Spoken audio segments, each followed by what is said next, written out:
ईमान, सबसे पहले मुझे ये बताएं, ये क्या तमाशा था? ये जो आप लोगों ने देखा ये वही तमाशा था। लड़ाइयाँ, मसाले, बस इस तरह कि रियलिटी शो में हर चीज स्क्रिप्टेड होती है, क्या ये बिल्कुल भी सच है? नहीं। नो। एक रूम में उन्होंने मुझे एक लड़का था जो कि सिर्फ खाना देने आता था। मैंने कहा यार मेरी गल सुनो, मैनू आर करो या पार करो ना। जब हम वॉशरूम में जाते हैं तब एक नहीं हमारे साथ माइक लगे होते और वहाँ पे कैमरा नहीं है। मैंने डिफरेंट आर्टिस्ट को देखा वहाँ, क्या ये लोग बनते हैं या ये गेम खेलते हैं? क्योंकि नॉर्मली वो अपनी लाइफ में बहुत डिफरेंट है। देखें, है तो एक ये गेम, लेकिन आप बेशक जितनी मर्जी गेम है, कितनी की देर तक आप बनते हो? आप इंसान हो, थक जाते हो। 24 आवर के लिए आप पे कैमरे होते हैं। कोई वाकया तमाशा घर में जो आप कभी जिंदगी भर नहीं भूलेंगे, वो कौन सा? वैसे तो मैंने दानिया को माफ़ कर दिया, अब मैं क्या बार बार उसका जिक्र करूं। तकलीफ़ में थी मैं बहुत ज़्यादा, मेरे पूरी बॉडी में पेन थी। तो रात का टाइम था, तो उसने मुझे उठा के बोला कि ईमान, तुम्हारी वजह से मैं सो नहीं रही, चुप करके सो जाओ। अस्सलाम वालेकुम जी, मैं हूँ हिना सलमान। व्यूअर्स, आपने एक कहावत तो सुनी होगी, ये सब किस्मत का खेल है। या ये किस्मत होती है या खेल होता है? खेल में किस्मत का कितना साथ दिया जाता है और किस्मत खेल के अंदर कैसे तकदीर बदलती है, ये हमने देखा है रिसेंटली एक रियलिटी शो में जिसका नाम है तमाशा घर।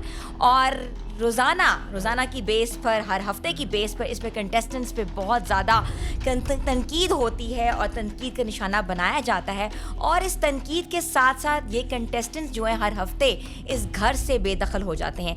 आज जो हमारे साथ कंटेस्टेंट हैं वो भी पिछले हफ्ते ही इस घर से निकली और हमारे इस शो का हिस्सा बनी है। तो मैं वेलकम करती हूँ ईमान फातिमा को। अस्सलाम वालेकुम ईमान। वालेकुम अस्सलाम, क्या कैसी हैं हाल आप? चाल है? मैं ठीक ठाक अल्हम्दुलिल्लाह, आप सुनाएं कैसी है? ईमान, सबसे पहले मुझे ये बताएं, ये क्या तमाशा था? ये जो आप लोगों ने देखा ये वही तमाशा था। लड़ाइयाँ, मसाले, बस इस तरह के काम होते हैं, और क्या होना है। अच्छा, मुझे ये बताएं कि हमेशा से ये कहा जाता है कि रियलिटी शो में हर चीज स्क्रिप्टेड होती है, क्या ये बिल्कुल भी सच है? नहीं। नो। जो उधर हो रहा होता है सेम वही होता है, कोई वो हमें बताते नहीं है। यहाँ तक मेरे साथ तो मुझे निकाला गया था 2 वीक के बाद, 14 अगस्त को मुझे निकाल दिया गया। वोट हुए, किसी ने कुछ कहा, किसी ने कुछ कहा। जब मैं बाहर चली गई तो मैं एक रूम में, उन्होंने मुझे एक लड़का था जो कि सिर्फ खाना देने आता था। मैंने कहा यार मेरी गल सुनो, मैनू आर करो या पार करो ना। कि मैं ना, मेरे पास फ़ोन, अच्छा टीवी लगा था लेकिन मेरे पास रिमोट नहीं था उसका, कि मुझे दुनिया की कोई ख़बर नहीं है। फिर मैंने कहा मुझे आप मेरी बात ही करवा दे, थोड़ा सा इंस्टा ही दिखा दें। वो कहते नहीं। वो लड़का, मैं मुलाजिम से उससे क्या बात करूँ, वो खाना बस मुझे देने आता था, फिर चला जाता था। कि वो उधर कुछ भी नहीं आपको बताते, और जो कुछ भी हो रहा था बिल्कुल ये सच्ची मुच्ची का हो रहा होता है, कोई हमें नहीं बताते। 24 आवर माइक हमारे साथ होते हैं। जब हम वॉशरूम में जाते हैं तब एक नहीं हमारे साथ माइक लगे होते और वहाँ पे कैमरा नहीं है। ना चेंजिंग रूम में कैमरा है, ना वॉशरूम में। बाकी हर जगह पे कैमरा है। हर जितने भी आप लोग शीशे देखते हैं ना, सब शीशों के पीछे कैमरे हैं। तो आप वाइल्ड कार्ड एंट्री पे वापस आई थी? हाँ बिल्कुल, लोगों ने मुझे जाने ही नहीं दिया। उन्होंने कहा कि नहीं, ईमान को वापस लेके आए। वो हमें नहीं लगता कि वो ड्रामा कर रही है कोई। लेकिन बहुत सारे लोग उधर ये थे कि ये ड्रामा कर रही है, ये मासूम नहीं है, ये सिर्फ ड्रामा कर रही है। तो मेरी नेचर आपसे ज़्यादा कौन जानता है? आप मेरी फ्रेंड हैं, तो इसलिए फिर लोगों उधर, मैं तो आपकी बातें भी करती रही हूँ। हाँ। तो ये था कि लोगों को यही था कि मैं शायद बन रही हूँ, हाँ। मैं तो हूँ ही ऐसी। हाँ। तो लोगों ने कहा कि नहीं, वो बहुत सारे मैसेज आए, मुझे बहुत वोट किया लोगों ने कि ईमान को नहीं जाना अच्छा, चाहिए। हमने डिफरेंट आर्टिस्ट को देखा वहाँ, क्या ये लोग बनते हैं या ये गेम खेलते हैं? क्योंकि नॉर्मली वो अपनी लाइफ में बहुत डिफरेंट है। देखें, है तो एक ये गेम, लेकिन आप बेशक जितनी मर्जी गेम है, कितनी की देर तक आप बनते हो? आप इंसान हो, थक जाते हो। 24 आवर के लिए आप पे कैमरे होते हैं, माइक लगे होते हैं, आप कितनी देर तक बनोगे? ड्रामा, जो बंदे की नेचर होती है ना, वही सामने आ रही होती है, ठीक है ना। लेकिन कुछ चीज़ें होती हैं वो किसी को तंग करने के लिए, उधर मुझे तंग भी करते थे लोग, क्योंकि मुझे गुस्सा दिलाना। देखो, हर बंदे को ये था कि ये बंदी जिस दिन की आई है उस दिन की ये ऐसे ही है, तो इसको खुलवाओ इसका मुंह ना। तो मुझे ये था कि मैं बोलती नहीं थी। बोलती इसलिए नहीं थी कि मुंह से जो अल्फाज निकल जाएं वो वापस नहीं आते। तो मैं चाहती थी कि कोई ऐसा मेरे मुंह से लफ्ज़ ना निकले कि मैं बाद में मैं पछताऊं, क्योंकि मैं बहुत जल्दी, मेरा जो ज़मीर है ना वो कहता है तू इत्थे गलत है, इत्थे गलत है। आपको पता होगा, आपने देखा कि जब मैं बाहर गई, अंदर आई, मैंने कहा ये करूँगी वो करूँगी, तो मेरे ज़मीर ने कहा कि फिर तेरे में और उनमें फ़र्क क्या है? तो इसलिए मैंने उधर फिर मैं खामोश हो गई, मैंने किसी को कुछ नहीं कहा। बड़ा मैंने वीडियो के चीकू भाई, अच्छा चीकू भाई वो थे, जितने भी कैमरे हैं वो सारे चीकू भाई हैं। अच्छा। हाँ, लेकिन मुझे इतना आइडिया नहीं था कि चीकू भाई के साथ बातें करेंगे तो वो बाहर भी जाएंगी। मुझे ये था कि अब 1.5 घंटे में वो क्या क्या दिखाएंगे, लेकिन 24 आवर भी आप देख सकते हैं। तो मैं चीकू भाई के साथ इतनी बातें नहीं करती थी। अक्सर मैंने चीकू भाई के सामने यानी कि डाइनिंग पे बैठना, तो चीकू भाई ने फ़ौरन ईमान को फोकस करना, ऐसे आ जाना ना घूम के। तो हल्की सी मैंने चीकू भाई इतने यानी कि वो प्यारे थे कि फ़ौरन उन्होंने मेरे आके ना बात सुन लेनी। अक्सर लोगों की वो नहीं सुनते थे, लेकिन वो शायद मुझसे सुनना चाहते थे कि मैं कुछ बोलूं, लेकिन मुझे शर्म आ जाती थी। शायद मैं सिंगर हूँ, वो ड्रामा नहीं कर सकती, वो चीज़ें बहुत एक्सपेक्ट कर रही थी कि आप कुछ बोले, मगर आप नहीं बोली। मेरा बोलने का यही था कि मेरे पास चुगलियाँ थी उधर, और मैं बहुत वो होता है ना कि इंसान कब तक कितना का बर्दाश्त करता है, तो मैं उधर बर्दाश्त कर रही थी बहुत सारी चीज़ें जो कि मेरी मैं वैसी हूँ नहीं, और मैं नहीं चाहती थी कि इधर कुछ भी मेरे से गलत हो जाए कि पूरी दुनिया देख रही है। तो मैं कहती थी इज्जत से और इज्जत से मैं जाऊं। अच्छा, ईमान चिंगारी जैसी ख़वातीन में रहना कितना मुश्किल था। अगर मैं नाम लूँ साइमा बलोच का, मैं नाम लूँ माही का, मैं नाम लूँ हमना का, अनम तनवीर का, वजीहा का और भी महनूर का, ऐसी ख़वातीन जो रोज़ एक कैट फाइट का शिकार होती हैं, उनमें रहना कितना मुश्किल था आपके लिए? देखिए, मेरे साथ सबने प्यार किया। मैं कहूँ कि सबने प्यार किया, सिर्फ जो थी ना दानिया, वो बनती थी, और वो फीलिंग आपको आ जाती है ना। मुझे फीलिंग्स आती थी कि ये मेरे साथ ऊपर से है, अंदर से नहीं है। और वाकया ही अल्लाह ने मुझे वो चीज़ें दिखाई। वो वॉशरूम में मेरी चुगलियाँ कर रही थी, मैंने सारी सुनी, लेकिन वो बाहर आई, मैंने उसको फील भी नहीं होने दिया कि मैंने सारी तुम्हारी बातें सुन ली हैं। अनम ने की, मुझे पता चल गया, लेकिन मैंने उसको भी नहीं बताया कि मैंने सुन ली है सारी। मैं कहती थी कोई बात नहीं, वो करती हैं तो करती रहें, कि मेरी नेचर इस तरह की है ही नहीं। साइमा के बहुत ज़्यादा कान भरे जब साइमा ने वो बॉल की गेम थी, तो बॉल हम लोगों ने चाहिए था, तो उसके पॉइंट मिलने थे। बॉल पकड़ने के 25 पॉइंट थे, 50 पॉइंट थे, तो वो बॉल पकड़ने के लिए साइमा गई, तो आगे मैं आ गई। तो साइमा मेरे पे आके बड़ा चीखी, और उधर मैं, क्योंकि मेरे घर में ना तो सियासत होती है, ना मेरे साथ आज तक किसी ने बदतमीज़ी की है, तो मुझे इन चीज़ों का नॉलेज नहीं था कि मेरे साथ ऐसा भी कुछ होगा। हमेशा रिस्पेक्ट ही मिली है। तो जब साइमा बोली तो मैं कुछ नहीं बोली, बल्कि मेरी जगह पे हुमना बोली है उसको कि आप क्यों ईमान जी के साथ इस तरह बात कर रही हैं। तो वो उसने फिर मेरे से माफ़ी भी मांगी, सॉरी की। तो वो उसने कहा कि मुझे इतना भरा था तुम्हारे खिलाफ, इतनी कि मैं फट गई उधर ना। अच्छा, आपकी और माही की लड़ाई भी देखी हमने, बहुत वायरल हुई। नहीं, मेरी लड़ाई हुई नहीं किसी के साथ। माही के साथ मेरी लड़ाई नहीं। माही जो है, माही बल्कि मेरे लिए आवाज़ उठाती थी, हुमना मेरे लिए आवाज़ उठाती थी कि वो कहती थी ईमान बोलो, आप क्यों नहीं बोलती। तो मैं कहती थी कि नहीं, वो कर जाए कोई बात नहीं, अगर ज़ुबान मेरे मुंह में भी है, फिर मेरे में और उनमें फ़र्क क्या रहेगा। तो इसलिए मैं दरगुजर करती थी, मैं कहती थी कोई बात नहीं। और डेली कहते हैं ना बंदा के रोज़ मरता रोज़ जीता, मेरा वो हाल था उधर। लेकिन मैं अपने आप को ये कहती थी कि तुम्हें भी पता है कि मैं चीज़ें भूल जाती हूँ, अच्छी चीज़ें मैं याद रखती हूँ, बुरी चीज़ें मैं भूल जाती हूँ। अच्छा, साइमा बलोच को इतना तनकीद का निशाना क्यों बनाया लोगों ने? देखिए, उसके 2 रूप हैं। एक है बहुत गुस्से वाला, एक है बहुत प्यार करने वाला, फनी। मैं वो फन वाला, वो सबसे ज़्यादा बातें मेरे से करती थी। फन वाला और प्यार करने वाला मैं उस साइमा को जानती हूँ, गुस्से वाली को मैं जानती नहीं, वो मुझे नहीं अच्छी लगती। मैंने उसे कहा था कि मुझे वो नहीं अच्छी लगती, मुझे तो ये तुम्हारे जो प्यारी साइमा है ना, अच्छे दिल वाली, वो मुझे पसंद है। तो उसके साथ इस तरह मैं गपशप। अच्छा, हमने देखा कि अनम तनवीर रोज एक डिफरेंट तरीके से लड़ती थी। कभी वो मुंह चढ़ाती थी, कभी वो डांस करती थी, कभी वो अजीब सी एक्टिंग करती थी। वो क्या था? पता नहीं, मुझे उसकी समझ ही नहीं आई। मैं खुद हैरान होती थी, यार तू इतनी पढ़ी लिखी और क्या जाहलों वाली हरकतें करती थी, समझ ही नहीं आती थी। मानी भाई के साथ भी वो इधर से जान मानी भाई को, और मानी भाई बड़े अच्छे इंसान हैं। मानी भाई की कुछ चीज़ें हैं जो 1.5 घंटे वाला प्रोग्राम आता है, उसमें जो अच्छी चीज़ें मानी भाई की वो नहीं दिखाई जा रही, और जो मानी भाई कुछ कर रहे हैं ऐसी वैसी बात, तो वो दिखा रहे हैं। मानी भाई बड़ा अच्छा इंसान है और सबको सपोर्ट करने वाला बंदा है, बड़ा दिल का अच्छा बंदा है। अच्छा इंसान वही है जो दिल का अच्छा होता है, तो वो बड़ा दिल का अच्छा बंदा है। तो वो अक्सर ऐसे होता था कि अनम और वो बातें शातें करते, तो साइमा ने अनम का जहन बनाया कि तुम शादी कर लो इसके साथ ना, कि देखो यूके में सेट हो जाओगी ये वो। तो अब अनम का, और अनम कहती हाँ सही है, मैं भी कोई लड़का देगा, वो कहती वो भी सिंगल है, तू भी सिंगल है। तो आपस में वो गपशप, लेकिन उनका चक्कर शक्कर कोई नहीं है। अक्सर ये होता था, मैं क्या मानी भाई, वो जब चवले मारती थी, मैं मानी भाई थाल नहीं लेके जाना, तो मानी भाई कहते अच्छा चल ठीक है, थाल कैंसिल। फिर थोड़ी देर होती अनम की कोई ऐसी हरकत तो जिसमें मुझे यानी कि अच्छी लगती थी, तो मैं कहती मानी भाई ले ही जाने हैं थाल। मानी भाई कहते अच्छा और तेरा थाल तू किधर ते ले के बैठ जा थाल। तो वो बड़ा हम लोग फन करते थे इस बात में ना। अच्छा मुझे बताएं कि आप लोग जब डांस करते थे तब आप लोगों को खाना मिलता था, क्या ऐसे ही है? नहीं, एक दिन हुआ था हमने डांस करके आलू मंगवाए थे। उन्होंने कहा कि जिधर जिधर आप खड़े होंगे ना, तो आपका काम है कि जैसे म्यूजिक लगे तो आपने डांस शुरू कर देना है। तो फिर आप लोगों ने देखे ही होंगे कि हम लोगों ने फिर ऐसे ऐसे डांस किए। मैं तो खाना बना रही थी, रोटियां पका रही थी, साथ में वैसे वैसे जिधर खड़े हैं उधर ही डांस। और वो जब सारे काम कर रहे होते थे ना, तब टक म्यूजिक लग गया, उधर ही शुरू हो गए सारे, किसी के हाथ में झाड़ू, किसी के हाथ में कुछ। फिर उन्होंने टक बंद, फिर हम लोग अपनी रूटीन में, फिर म्यूजिक लग गया। फिर हमें 2 किलो मेरे ख्याल आलू आए। कितने डांस में 2 किलो आलू मिले?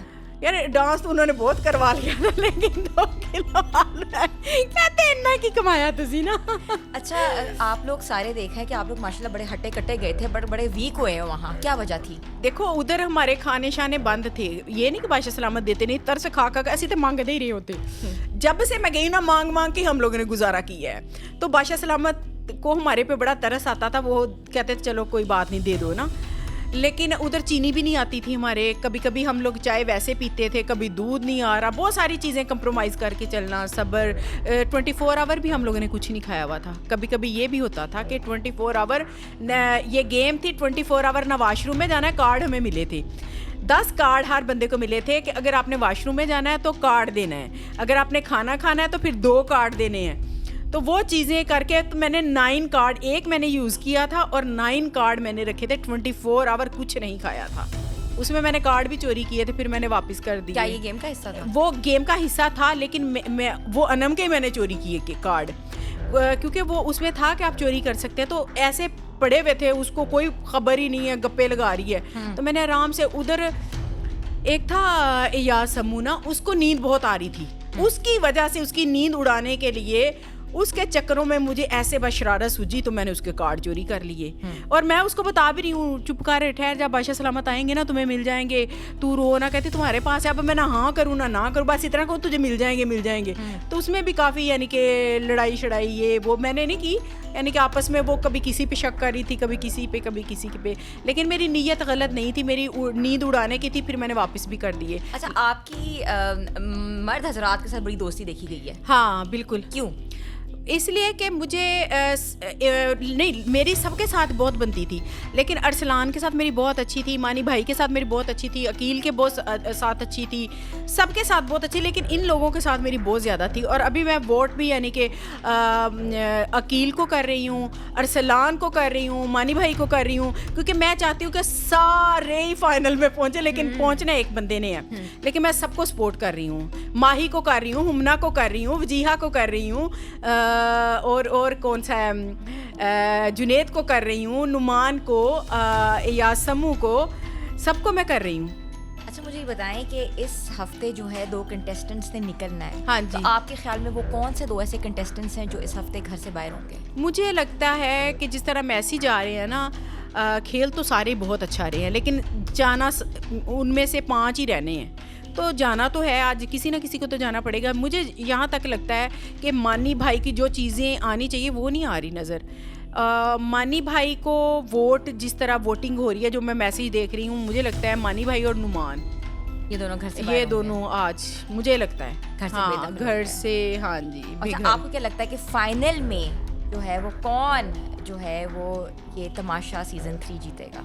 अरसलान होगा इंशाल्लाह, अकील, साइमा, माही भी जा सकती है, हुमना भी जा सकती है। देखिए जितने भी हैं वो सारे स्ट्रॉन्ग ही हैं, और मैं तो सबके लिए ही हूँ। वैसे मैंने एक जगह पे इंटरव्यू दिया है, उधर मैंने साइमा का बोला है, लेकिन मैं हूँ सबके साथ ही। मैं कोई ऐसे एक बंदे का नाम नहीं, क्योंकि मैं सबको ही बड़ा प्यार करती हूँ। अच्छा, इस घर में आपने क्या सीखा? इस घर में मैंने सीखा है अल्लाह का शुक्र अदा करूँ, जितना भी करूँ उतना कम है। मुझे वो चीज़ों की कदर नहीं थी जो मुझे उधर जाके चीज़ों की कदर हुई।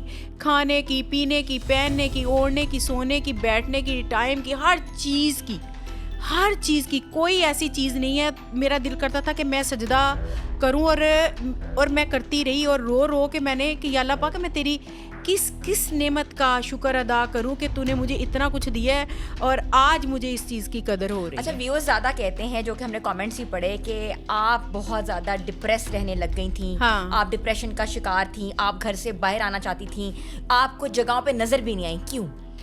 वो इसलिए कि मेरे पास ना तो मैं लड़ाई कर सकती हूँ, क्योंकि मेरी नेचर नहीं, मैं थी हंसने खेलने वाली, लेकिन उधर लड़कियाँ हंसना खेलना तो बहुत दूर की बात है। वो अगर आप किसी के साथ हंस के बात भी करते हो ना, तो उन्होंने यही समझना है कि बस जी ये मेरे खिलाफ बातें कर रही हैं। तो मैं ना किसी की चुगलियों में शामिल थी, ना मेरे साथ किसी ने की है किसी के साथ चुगली, क्योंकि मैं हमेशा कहती थी मैं सारे ना प्यार करनी, मैं सारे। वो कहती थी इसका तो है कि ये सबके साथ प्यार करती है, और वाकया ही मैं सबके साथ प्यार करती हूँ। और मैं कैसे, ये मेरा कैसा प्यार था कि मैं तुम्हारे पास बैठती तो उनकी चुगली कर रही होती, उसके पास बैठती उसकी। इसलिए ना मेरे साथ किसी ने की, ना मैंने किसी को कहा, बस मैं प्यार करती हूँ। और मैं ये कहती थी प्यार 24/7 रहता है, उसमें यही कहती थी कि मैं सबके साथ प्यार करती हूँ। अच्छा, आपको एक जगह बादशाह सलामत, जिनको अदनान सिद्दीकी साहब कहते हैं, जी, उन्होंने एक जगह का, ईमान आप बहुत हंस रही हैं, और आपको थोड़ा सा उन्होंने ज़रा वो भी किया बीच में। क्यों? अच्छा, उन्होंने मुझे ये जो शो है ना, ये मसाले वाला है, शुगर मेले वाला नहीं है। इसको ज़रा गेम में मैं बहुत हंसती थी, जो आपने शायद मुर्गी मुर्गी मुर्गी मुर्गी मुर्गी वाला आपने देखा कि नहीं देखा, उसमें सारे हंस के, क्योंकि मैंने सबका ध्यान ही और साइड पे गेम से कर दिया था। तो उन्होंने कहा था कि गेम को सीरियस होके खेलो। उसके बाद वही मैं मुर्गी वाला ही बस किया है। उसके बाद मैं बड़ी फोकस मेरा होता था गेम पे, और मैं जीतती भी रही हूँ। उसके बाद मैंने फोकस किया गेम पे, मैं गेम जीती हूँ। और अदनान सिद्दीकी साहब ऐसे नहीं वो बोलते, यानी कि वो हमें हर बात में कुछ ना कुछ समझा के जाते हैं जो कि हमें समझ नहीं आती, और हर बात में कुछ ना कुछ होता है उनकी, एक अच्छी चीज़ होती है। अगर गेम में भी हम कर रहे हैं, उसमें भी बहुत सारी चीज़ें सीखने को मिलती हैं हमें। अच्छा, वो बड़े अच्छे इंसान हैं। एक होता है ना, बंदा कहता है कि यार उधर बादशाह सलामत जब बन के आते हैं ना, उनका रूप कुछ और होता है। जब मैं निकली थोड़ा सा मैंने तब देखा, फिर जब मैं बाहर निकली, मैं आई हूँ कराची से 5 दिन बाद, और मैंने जो वो इंसान देखा है ना, मैं कहती हूँ कि वो इतना अच्छा इंसान है। अल्लाह पाक ने कुट के इंसानियत उस बंदे के अंदर भरी हुई है, हर बंदे की हेल्प करने वाला है, हर बंदे की। अच्छा, हमने देखा कि काफ़ी गेम्स में लोगों को चोटें भी लगी, और बहुत सिवियर चोटें लगी। हाँ, वो आपने मेरी देखी भी हैं चोटें, ये सच्ची मुच्ची लगती हैं। और अदनान सिद्दीकी साहब ने इसमें हमें इतने अच्छे डॉक्टर 24 आवर 12 घंटे, एक दिन को डॉक्टर और होता है, रात को और होता है, लेडी डॉक्टर होती हैं, फिजियो वाले होते हैं, कि हमें जो भी मसला होता है फ़ौरन मेडिसिन, फ़ौरन डॉक्टर आते हैं। तो कभी भी किसी चीज़ की उन्होंने वैसे कमी नहीं आने दी कि सेहत, वो कहते थे हेल्थ के साथ कोई कंप्रोमाइज़ नहीं है। मुझे घुटनों का इशू था, जब भी कोई ऐसी गेम आती थी वो कहते थे ईमान हेल्थ के साथ आपने बिल्कुल कंप्रोमाइज़ नहीं करना, ठीक है ना, हेल्थ है तो सब कुछ है, तो आप ये देख लो, आप गेम कर सकते हो नहीं कर सकते, मैं तो यही कहूँगा कि आपने हेल्थ के साथ कंप्रोमाइज़ नहीं करना। ऐसा कोई वाकया तमाशा घर में जो आप कभी ज़िंदगी भर नहीं भूलेंगे, वो कौन सा था? जब मुझे वैसे तो मैंने दानिया को माफ़ कर दिया, अब मैं क्या बार बार उसका जिक्र करूं। तो मुझे तकलीफ़ थी, मुझे बुखार था बहुत ज़्यादा। अब उस वक़्त मुझे ये नहीं पता था कि मुझे कितना बुखार है, लेकिन बुखार बहुत ज़्यादा था और मुझे तकलीफ़ में थी मैं बहुत ज़्यादा, मेरे पूरी बॉडी में पेन थी। तो रात का टाइम था, तो उसने मुझे बोला, तब वो वज़ीर भी थी, और देखो वज़ीर बनते ना तो आप पूरी लोगों का, उन लोगों का जिनकी आप वज़ीर होती हैं उनका ख्याल रखते हैं। तो उसने मुझे उठा के बोला कि ईमान तुम्हारी वजह से मैं सो नहीं रही, चुप करके सो जाओ। तो उस वक़्त जो उसका बोलना था ना, वो मुझे बहुत तकलीफ़ दी कि यार तू पूछ नहीं सकती, कम से कम प्यार से मुझे बोल दे। और उसको मैंने काफ़ी दफ़ा बोला था कि दानिया मुंह में मेरे भी ज़ुबान है, लेकिन मैं ये इस्तेमाल नहीं करना चाहती, इसलिए मेरे साथ प्यार से बात कर, प्यार से मेरी जान भी मांगोगी तो मैं दे दूँगी। तो बस मुझे ये वाला जो था ना, लेकिन मैं अब भूल गई हूँ, वो तो आपने पूछ लिया, मैं बता दिया मैंने, लेकिन मैंने उसको माफ़ कर दिया। मेरे दिल में उसके लिए कुछ नहीं है। अल्लाह पाक उसको भी कामयाब करे। थैंक यू सो मच ईमान फातिमा आपका, आपके आने का और हमें बहुत रियलिटी बेस्ड चीज़ें बताने का। हमें ये लगता है कि जो रियलिटी शोज़ होते हैं वो फैब्रिकेटेड होते हैं, स्क्रिप्टेड होते हैं, मगर ऐसा नहीं है। और हमारे पास ईमान फातिमा आज कंटेस्टेंट थी, उन्होंने बताया कि ये शो जो है ये बिल्कुल रियल बेस्ड शो है। इसमें जो जो एपिसोड्स होते हैं वो ज़िंदगी के मबनी होते हैं और इन वाक़यात के साथ जो चीज़ें परवान चढ़ती हैं वो सामने आई हैं और हमने सोचा कि हम आपसे छोटे छोटे बिट्स एंड पीसेस शेयर करें। तो ये एक फॉर्म थी और इंशाल्लाह फिर मिलेंगे एक नए शो के साथ। Thank you.